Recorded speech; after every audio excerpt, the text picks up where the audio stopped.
সব যেন বিচ্ছিন্ন হয়ে গেছি আমরা।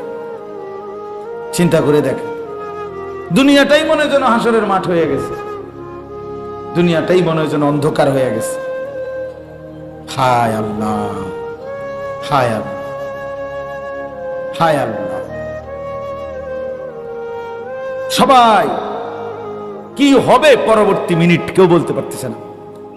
কে বলবে, কে কাকে দিক নির্দেশনা দিবে? কারো কাছে কোনো দিক নির্দেশনা নেই এই মুহূর্তে, কারো কাছে কোনো দিক নির্দেশনা। এই জন্য বলি বাপ,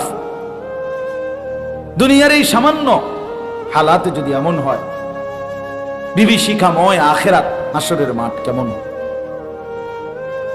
যে মাঠে সোয়া লাখ আম্বিয়াও ভয় করেছেন, যে মাঠের ভয় করেছেন সমস্ত আউলিয়া, যুগে যুগের সমস্ত